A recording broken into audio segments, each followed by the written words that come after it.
Bonjour mes chers cancers, je vous remercie de me retrouver pour ce premier taroscope de l'année 2019, pour ce mois de janvier donc, qui va nous permettre de sonder les énergies pour ce début d'année et qui quelquefois peut vous donner des recommandations plus vastes au sujet de l'année 2019 et des différentes problématiques qui pourraient s'offrir à nous, donc des attitudes et des comportements à adopter face à certaines adversités que l'on pourrait nous mettre sur le chemin. Alors, autant j'ai le sentiment, j'ai en tout cas le souvenir que, le mois dernier on vous invitait à vous élancer peut-être, à prendre les choses en main. Autant ce mois-ci, il semblerait qu'en relation avec, des projets d'avenir, le côté plutôt, conservateur du 4 de denier vous soit, soit encouragé ou vous soit conseillé. En effet, on a la carte du pendu qui entre pas mal en résonance avec le 4 de denier.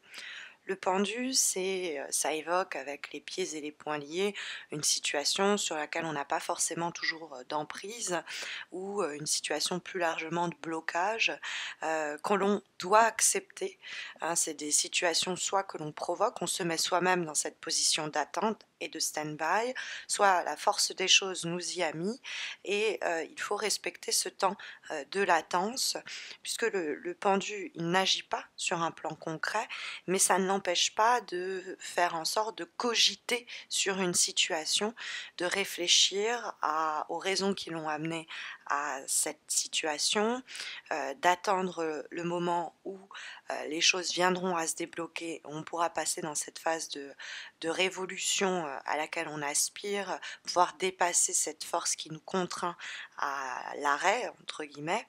Donc, il y a une période de répit ou une période de repos.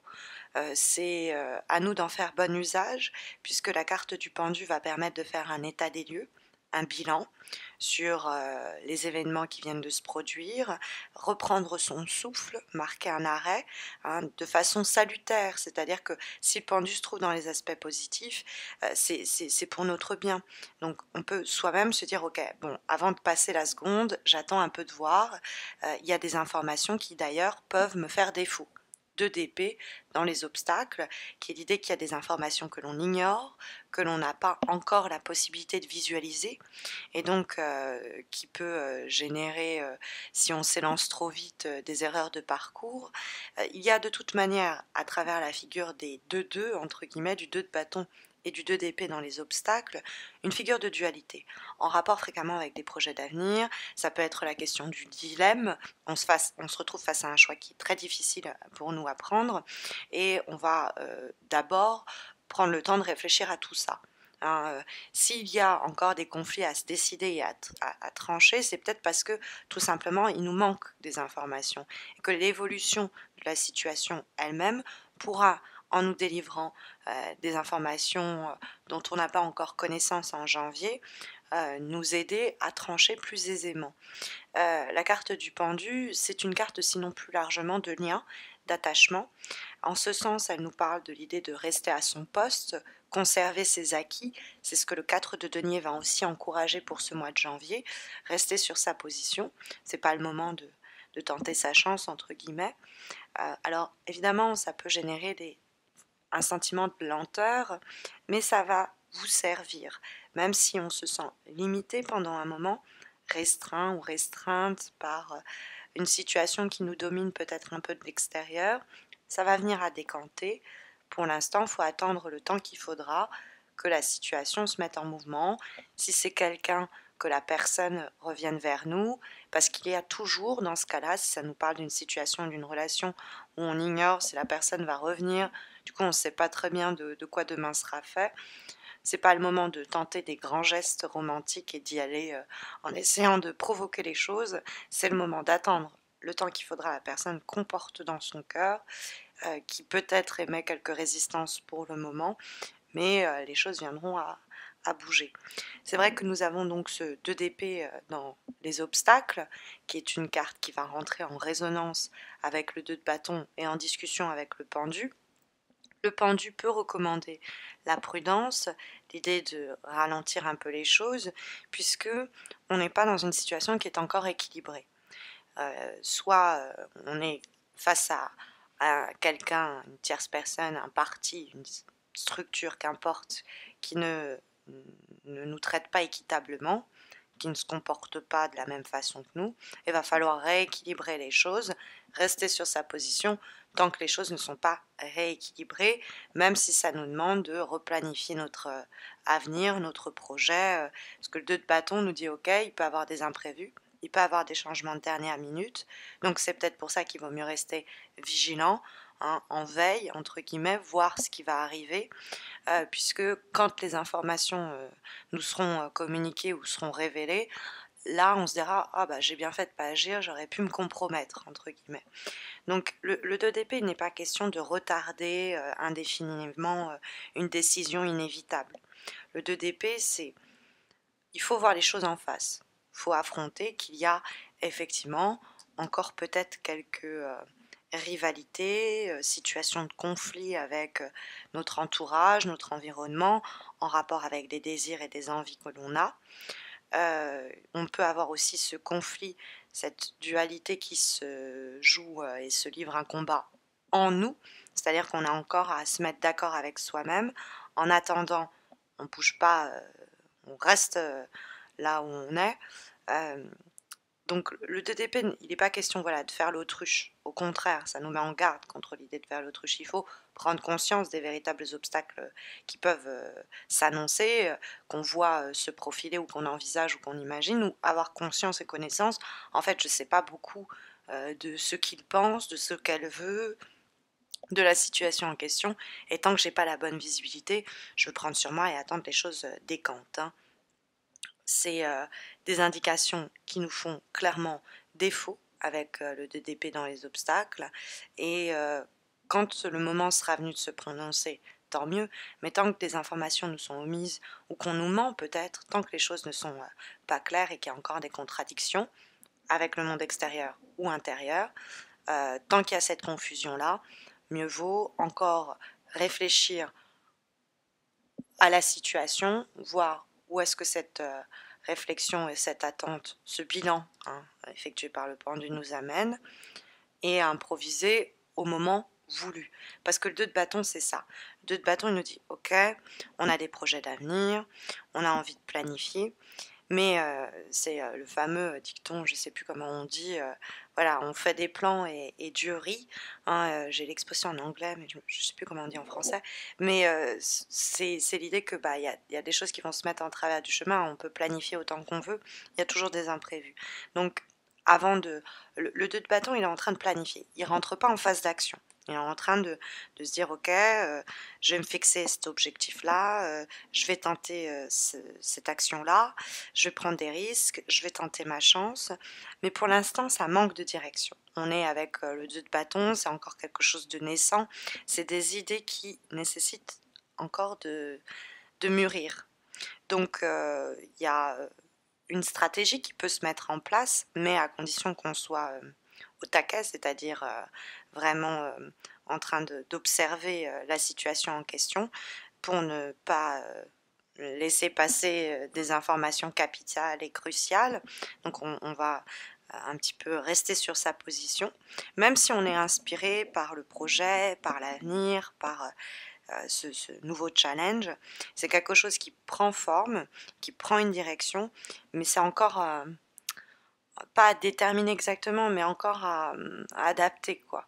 Et le 4 de denier, qui normalement peut dénoncer une résistance au changement, le besoin d'un contrôle, notamment sur un plan matériel, c'est-à-dire on va pas tenter des choses folles et s'en mordre les doigts derrière financièrement, on va jouer plutôt la carte de la sécurité, mais contre quoi des fois le 4 de denier peut nous mettre en garde, mais en l'occurrence avec la dynamique globale de ce tirage, ça souligne quelquefois l'idée de rester et de s'agripper à ses acquis, mais de faire preuve quelquefois de matérialisme, mais c'est la prudence qui veut ça. Et c'est même ce qui peut être recommandé, de ne pas tenter sa chance, de ne pas prendre des risques pour rien. On attend de voir un petit peu comment ça se goupille, et puis après, on avise et on improvise, hein, mais il y a effectivement l'idée de voir et d'anticiper avant de passer en phase d'action. On va avoir 2 dernières énergies qu'on va pouvoir étudier, pour votre mois de janvier qui sont issues des, 2 jeux de cartes que vous avez vous-même choisis à l'aide des sondages que j'ai organisés à la fois sur YouTube et Facebook et vous avez, choisi en grand nombre 2 des jeux. Donc j'ai décidé de ne pas les départager, de les utiliser tous les 2. On a en effet celui d'Algariel et celui d'Umrazai qui ont, vivement, remporté votre affection, on va dire. Et donc je vais commencer ici avec la lame d'Algariel et nous avons ici, hop, cette dernière, avant-dernière énergie, le présage pour ce mois de janvier, et qui est une carte qui nous parle de lutte intérieure. Et là, on revient à cette dualité qui s'est doublement exprimée à travers votre tirage, en rapport avec souvent des projets d'avenir. Et il y a encore à harmoniser ces besoins, désirs, énergies contraires. C'est une carte qui nous encourage aussi à écouter ce qui se prépare, à laisser traîner une oreille pour glaner des informations, à écouter son intuition, ses rêves, ces signes qui nous disent de ne pas bouger et qui, au moment donné, nous diront aussi quand bouger, quand accepter ou non, se lancer ou pas. Il y a quelques luttes et quelques combats avec cette carte du présage sur le plan professionnel. On peut avoir des gens qui nous jalousent, on peut être désorienté, déstabilisé par ces énergies négatives dans notre environnement. Il faut rester sur sa position, hein, et pas se laisser déstabiliser, hein. En l'occurrence, on peut avoir aussi des éléments en rapport avec le passé. Notamment le pendu nous en parlait, qui continue un peu à nous hanter. On aimerait bien s'en défaire, mais on ne sait pas trop comment s'y prendre. Mais ces conflits, hein, cette dualité intérieure ou avec le monde externe, on ne va pas faire le choix de refouler les situations. Je vous l'ai dit, le 2DP, c'est pas ce à quoi ça, vers quoi ça nous pousse. C'est chercher à comprendre la nature des éventuels blocages, des vrais problèmes si c'est lié au passé, pour voir comment on peut les régler et trouver des solutions pour un meilleur équilibre. C'est ce que le pendu également encourageait. On va avoir, mes chers cancers, pour dernière énergie pour ce mois de janvier, une lame issue cette fois-ci du jeu Umrazai, et nous avons la carte de la vacuité et de l'intuition. Donc cette énergie-là, hein, il y a l'idée de faire le vide pour entendre cette petite voix qui va nous guider justement et qui va nous dire attendons, soyons peut-être prudents, voyons de quel côté il va tourner sa veste et voyons si on est raccord. Ça peut être aussi attendre les réactions et les attitudes d'autres personnes, les observer et pouvoir ensuite trancher. Ça peut être aussi l'idée de prendre le temps d'approfondir une situation en termes d'analyse, puisque cette carte de la vacuité et l'intuition représente en réalité la papesse dans le cadre des lames majeures du tarot de Marseille, qui est l'idée de gestation, d'analyse profonde d'une situation pour mieux la comprendre, la connaître un peu sous tous ses aspects et y trouver des éléments de réponse, des signes précurseurs qui nous indiquent là c'est bon, le gâteau est enfin cuit, ou alors il y a encore besoin qu'il reste un peu au four le temps que la pâte durcisse et qu'il soit vraiment consommable. En dehors de cette petite métaphore culinaire, c'est quelque chose qui s'organise et qui se prépare. C'est souvent il y a des choses que vous ignorez à cet égard, donc il va falloir garder l'œil ouvert. Il y a des ressentis, il y a des informations qui pourraient vous être apportées et vous sortir donc de l'état, on va dire, de veille stratégique dans lequel vous pourriez vous retrouver en janvier et que recommande hein, le tirage d'ailleurs pour ce mois de janvier. C'est un peu comme la lionne dans la savane qui attend pour trouver le bon moment où elle va se jeter sur sa proie. Donc il y a cette idée-là, on est tapis dans la savane en train d'attendre, en train d'observer et en train d'attendre le moment où ce sera le bon moment pour agir. En tout cas, c'est les énergies sondées pour ce mois de janvier, en espérant que ça saura vous aiguiller, mais vous savez que si vous avez besoin de quelque chose de plus spécifique pour vous accompagner, il y a un tirage gratuit qui vous est offert par le biais d'un concours sur Facebook. Vous avez le lien de ma page Facebook en descriptif de cette vidéo, donc n'hésitez pas à m'y rejoindre, c'est très simple et ça vous permet de remporter un tirage en croix comme celui-ci. N'hésitez pas non plus à vous abonner à ma chaîne YouTube si vous ne l'avez pas encore fait, cela vous permettra de ne pas rater les horoscopes de février et la mise en ligne des concours que j'organise ponctuellement également sur ma chaîne en dehors des taroscopes. Je vous souhaite à tous et à toutes une très belle année 2019, remplie d'épanouissement et de développement personnel. Je vous souhaite le meilleur pour ce qui arrive et je vous dis à très vite j'espère. Prenez soin de vous.